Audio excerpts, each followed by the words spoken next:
The message that changed everything. The discovery. Captain Sarah Chen stood in the observation deck of the research vessel Horizon's Edge, staring at the data streaming across her terminal. She had been searching for patterns in deep space radio signals for 3 years, and tonight something had finally answered back. The message wasn't random noise or natural phenomena. It was deliberate, structured, and clearly artificial. Her hands trembled slightly as she replayed the signal. It had come from a region of space humanity had barely explored, roughly 40 light-years from Earth. The signal repeated every 17 seconds, like a cosmic heartbeat calling out across the void. Sarah's background in linguistics and cryptography had prepared her for this moment, but nothing could truly prepare someone for confirmation that humanity was not alone in the universe. The door behind her hissed open. Dr. Marcus Webb, the ship's chief scientist, walked in carrying 2 cups of coffee. His gray beard and tired eyes showed the strain of their long mission, but right now his expression was alert and focused. He handed Sarah a cup and peered at her screen. "Tell me you've made progress," Marcus said quietly. Sarah nodded slowly. "It's a mathematical sequence. Prime numbers arranged in a specific pattern. Whoever sent this wanted to prove they understand abstract concepts. They're intelligent, Marcus. Very intelligent." Marcus leaned closer to the screen. The signal formed patterns that looked almost like text, but not quite. It reminded Sarah of ancient languages she had studied, where meaning came not just from individual symbols but from their relationships to each other. She had been working on a translation matrix for 6 hours straight. "There's something else," Sarah said. She pulled up a secondary analysis. "The signal is old. Based on the decay patterns and distortion from interstellar medium, I estimate it was sent approximately 200 years ago." 200 years. Marcus's eyebrows rose. Then whoever sent it might not even know if anyone received it. "Or they're testing to see who can decode it," Sarah replied. She entered a new series of commands and the screen changed. Slowly, patterns began to emerge from the chaos. The alien message was revealing its structure, like watching a puzzle solve itself. Sarah had created an algorithm that matched mathematical concepts to linguistic structures, and it was working. The translation appeared line by line on her screen. Sarah and Marcus read in silence, and with each passing second, their expressions grew more serious. "They're warning us," Marcus whispered. The message was clear once decoded. An ancient civilization called the Hierarchy controlled this region of space. They had rules for young species like humanity.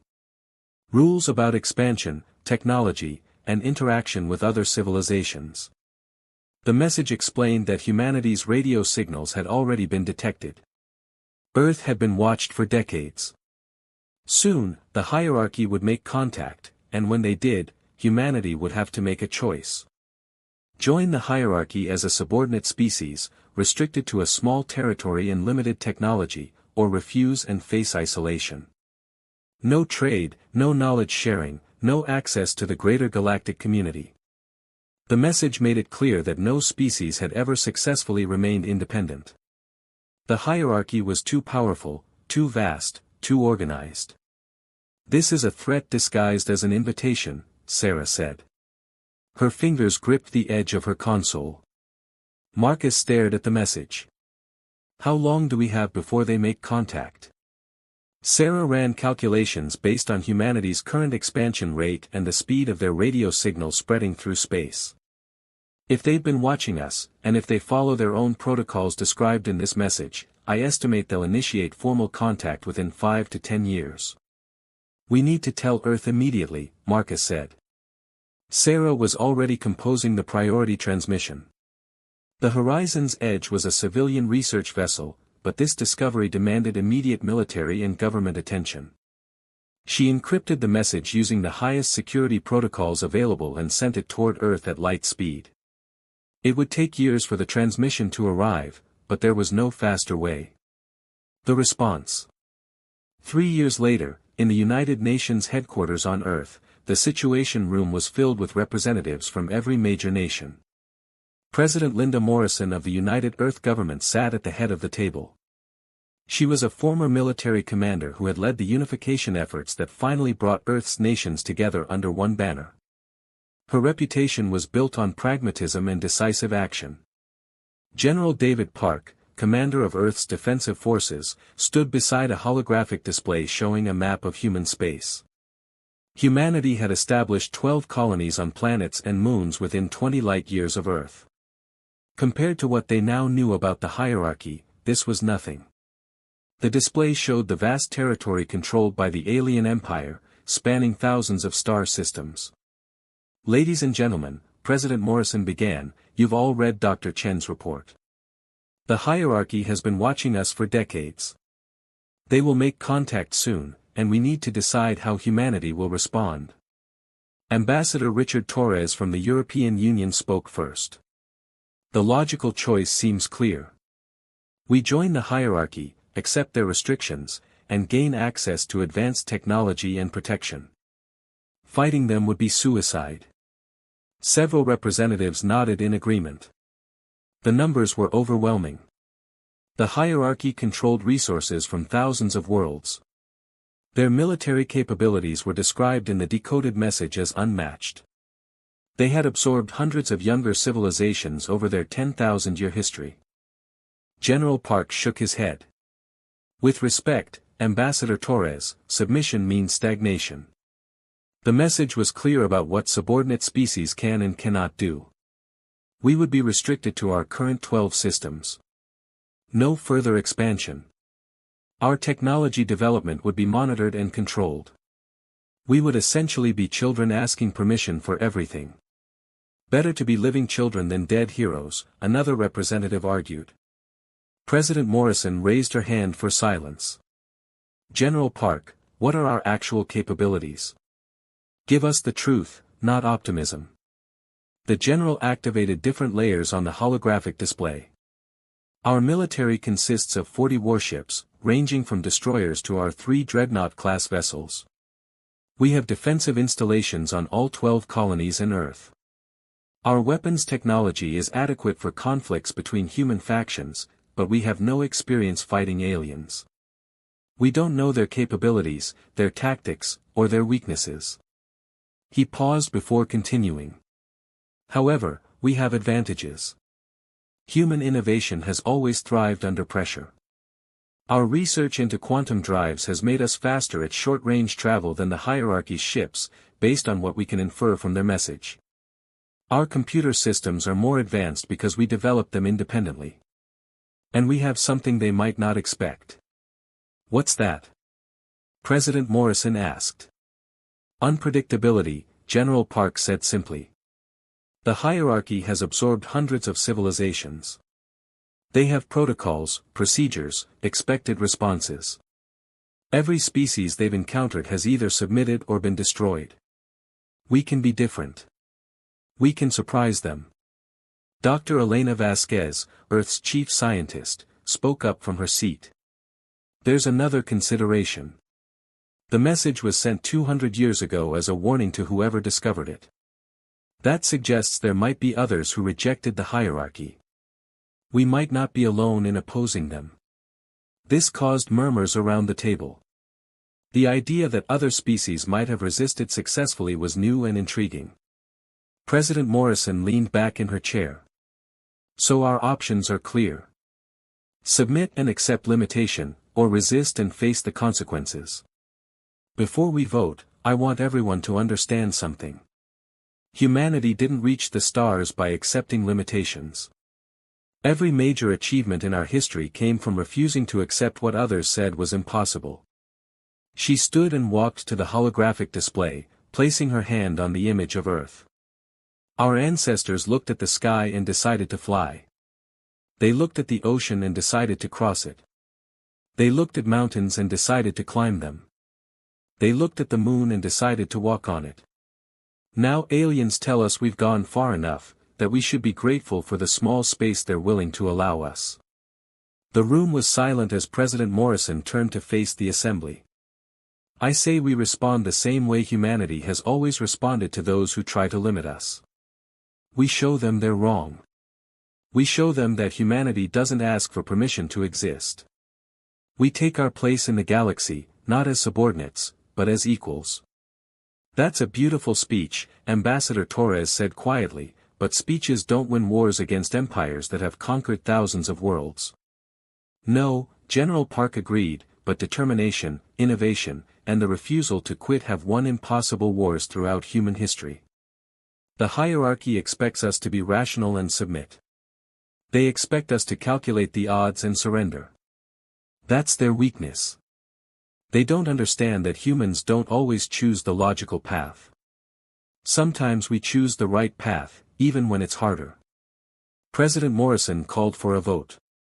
The room divided almost evenly, but after hours of debate, the decision was made. Earth would not submit. Humanity would prepare for contact with the hierarchy, and when that contact came, they would negotiate as equals or not at all.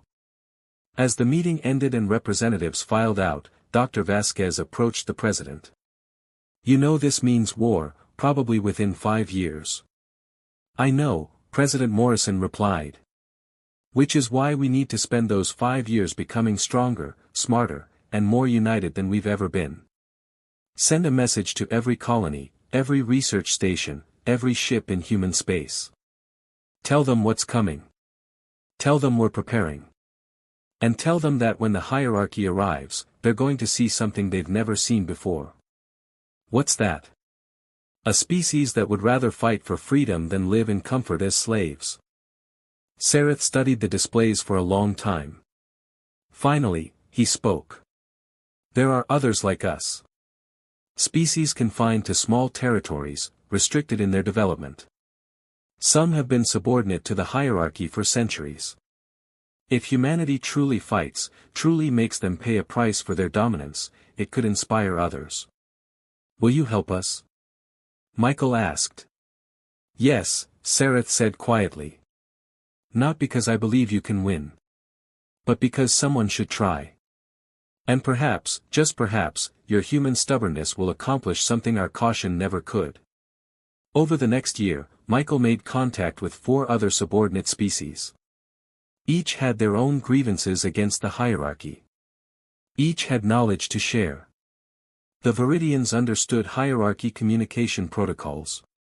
The Arcani people had mapped the Empire's supply routes. The Korthan species had studied hierarchy military doctrine for generations. The Velix had intelligence on hierarchy leadership structures. Together, this network of information began filling gaps in humanity's knowledge. Earth strategists studied the data carefully, looking for patterns and weaknesses. The hierarchy was vast and powerful, but like any large empire, it had vulnerabilities. The warning. 3 years after the decoded message reached Earth, Commander Lisa Park commanded the defense station orbiting Neptune. It was humanity's furthest outpost, designed to give early warning of any approach from deep space. Lisa was the daughter of General David Park, and she had inherited her father's tactical mind. Her sensors detected them long before they arrived. 3 hierarchy ships entering the solar system at sublight speed. They were enormous, each one larger than any human vessel. Their hulls were dark metal covered in symbols that glowed with soft blue light. They broadcast no hostile intent, but their message was clear. The hierarchy had arrived. Lisa immediately activated the emergency protocols. Within seconds, every human ship and station received the alert. The moment they had been preparing for was here. The hierarchy ship stopped at the edge of the solar system and transmitted a message in multiple human languages. The voice was melodious and calm, almost friendly. Humans of Earth. We are the hierarchy. We have observed your species' development with interest. The time has come for formal contact and integration. We offer you membership in the galactic community under our guidance and protection. You have 7 days to respond. A delegation will arrive at Earth to discuss terms. The message ended. Lisa immediately opened a channel to Earth Command. They're here. 3 ships, heavy cruiser class based on size. They're holding position at the system's edge. General Park's voice came through clear and steady. Understood, Commander. All ships maintain defensive positions but do not engage. We play this carefully. President Morrison addressed the entire human space from Earth. Her message was broadcast to every colony, every ship, every outpost. People of Earth and her colonies. The moment we prepared for has arrived. The hierarchy has made contact. In 7 days, they will send delegates to Earth expecting our submission. I want everyone to understand our position clearly. We will meet with them. We will listen to their offer. But we will not surrender our freedom. Humanity stands united. We face this together. The next 7 days were the longest in human history. The hierarchy ships remained at the system's edge, unmoving, silent except for their initial message. Humanity watched and waited. The underground facilities worked around the clock completing final preparations. New weapons were installed. Ships were positioned. Alliances with the subordinate species were confirmed. On the 7th day, a smaller hierarchy vessel detached from the main fleet and began moving toward Earth. It was graceful and beautiful, like a work of art that happened to be capable of crossing the stars. As it approached, every human with access to a screen watched. This was history unfolding in real time. The vessel landed in a prepared area outside United Earth headquarters. The delegation that emerged was both alien and strangely familiar. They walked on 2 legs, had 2 arms, but their features were refined almost to the point of perfection. Their skin shimmered with colors that seemed to shift in the light. They wore robes that appeared to be made of liquid metal. The leader of the delegation identified himself as Counselor Arvath. He had visited dozens of worlds on similar missions. His role was to welcome new species into the hierarchy's embrace, to explain the benefits of cooperation and the consequences of resistance. President Morrison met him in the Grand Assembly Hall. Every major world leader attended, either in person or via hologram. The room was designed to impress visitors with humanity's achievements, art from every culture, symbols of scientific progress, reminders of Earth's long journey to the stars. Arvath looked around with what seemed like genuine appreciation. When he spoke, his voice carried the weight of authority softened by diplomatic courtesy. President Morrison, people of Earth, I bring greetings from the hierarchy. Your species has achieved much in a short time. We have watched your progress with interest. Today, we offer you a place in the greater galactic community. We appreciate the offer, President Morrison replied carefully. But we have questions about what membership means. Arvath smiled. Of course. The hierarchy maintains order across thousands of systems. We prevent conflict, share technology, protect younger species from dangers they are not yet ready to face. In return, we ask for cooperation. Member species agree to certain limitations designed to maintain stability. What limitations? General Park asked from his position beside the president. Arvatha's expression didn't change, but his eyes became calculating. Your expansion would be restricted to your current territory. 12 systems are more than adequate for your population.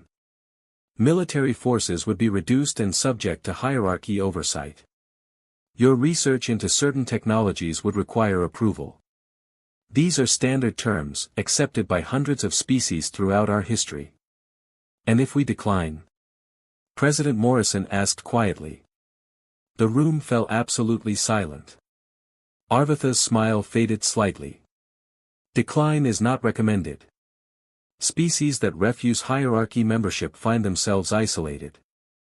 No trade, no access to knowledge, no protection from hostile forces. Some have survived independently, but their development stagnates. Others have faced consequences when their actions threaten stability. Threaten stability, General Park repeated. That's an interesting phrase.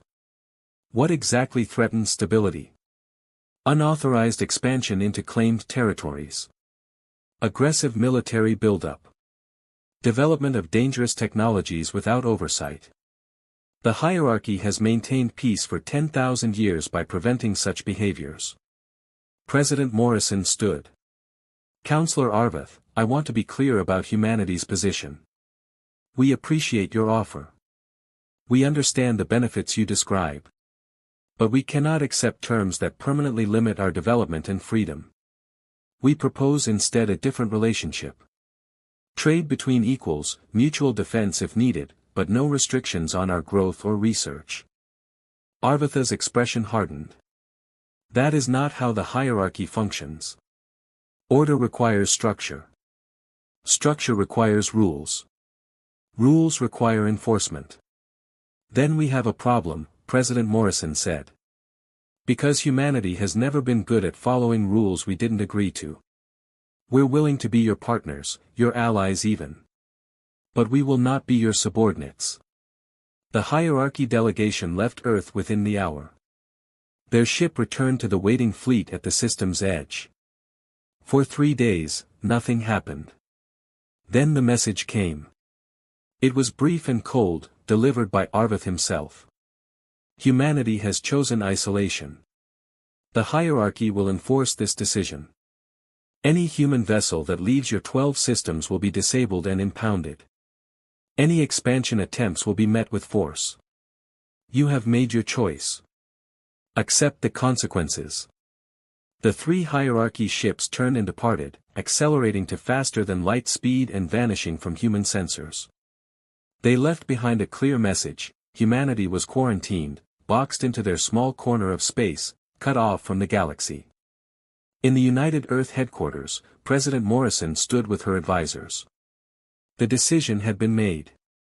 The line had been drawn. Now we show them, she said quietly, that you can't build a box strong enough to contain humanity.